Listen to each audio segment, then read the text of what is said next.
Hello, everybody. This is Dan DeFedericis from Saratoga Report, and I'm here with Tim Coll, candidate for public safety. And we're going to interview Tim. This is sponsored content paid for by friends of Tim Coll. We got a very important interview today. Tim wants to set the record straight on something.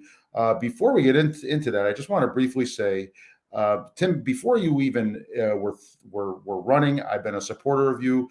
I'm thinking of this. I've got young kids. Safety is important to me here in Saratoga Springs, very important to me. And we have a retired FBI agent with 30 plus years of experience, incredible experience. But you're also, Tim, you're not some hard-nosed ex-cop. You're just a moderate guy. You've told me about a tragic situation in your family involving a homeless person, someone very close to you. You've got a heart. You moderate everything with that incredible experience. I'm so happy you're running for public safety commissioner, Tim. Yeah, thank you, Dan. Thank you for your support, and thank you for having me on the show today, or your program today. Great. Great. Now let's transition a little bit.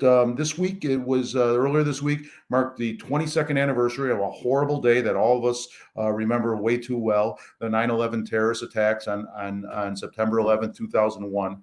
You and I have had a lot of conversations about public safety issues. We never went into an in-depth conversation about this. Can you share your feelings with me on that day and since then? Yeah, certainly. Monday was a sad and emotional day for me.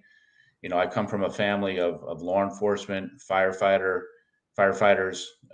union construction workers, and many paid the ultimate price. That day. We should never forget. Their service to our country, and we should never forget that we were attacked on our own soil by terrorists.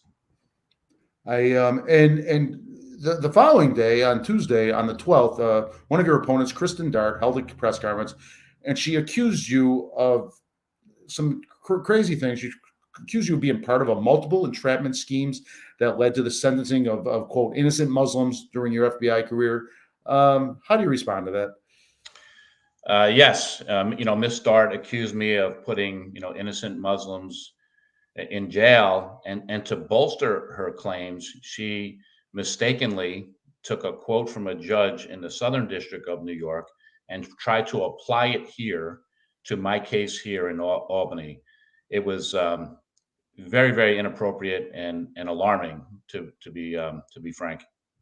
Hmm. You know. You told me you wanted to set the record straight further on this. You have some more things to say about this case and so forth. Yes, I intend to run my campaign, with integrity and based on facts. I'm new to politics, and I'm going to correct the record when the record is wrong because I think facts matter.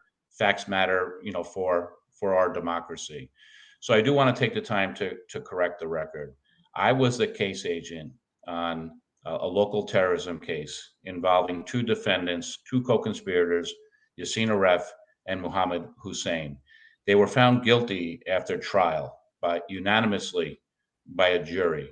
That conviction was upheld strongly affirmed by the Second Circuit Court of Appeals. And let me tell you, in contrast to what Ms. Dart said, what the judges said in my case. Judge McAvoy said the FBI had good and valid reason to target Yassin Aref. And Judge Homer, in the detention hearing, said Aref espouses terrorism and has ongoing relationships with key terrorists in the Middle East. So let me tell you why they said that briefly. Uh, the U.S. government found Aref's Albany telephone number and name in three terrorist facilities in Iraq in the Middle East. Not only that, Aref in his own diary memorialized meeting with high level terrorists from Hamas and the Libyan Islamic Fighting Group. They are both designated terrorist organizations, as well as other terrorists like Khalid al Harbi, who's a close associate of Osama bin Laden. And most importantly, after meeting these terrorists, he made a notation in his diary that he wanted to bring the explosions into the United States of America. You know, I just want to be clear. The evidence in this case was overwhelming. The case went through our court system and was affirmed. And in contrast to Miss Dart, I just talked about 5 judges: Judge McAvoy, Judge Homer, and the 3 federal judges on the Circuit Court of Appeals who affirmed this case in some shape or form. And the reason I want to correct the record, Dan, as you know, I was a Joint Terrorism Task Force supervisor in Albany, and this case was worked with detectives, investigators, agents, prosecutors from all over the capital region, and we worked hard to keep America safe. And I'm proud of the work. I'm proud of the accomplishment. Good for you. And I got to say, and I didn't even plan on saying this. This popped into my head as you were talking. It's refreshing to have a candidate that doesn't dodge an issue, that doesn't deflect, that doesn't counterattack. You hit this head on, and you're setting the record straight. That is incredibly refreshing, Tim. I'm not trying to just bolster someone that I appreciate. Your advertising on here. It's just truly how I feel. It just popped into my head now. Like, this is really refreshing to hear this. No, thank you, Dan, and I appreciate your support. Okay, excellent, Tim. Thank you.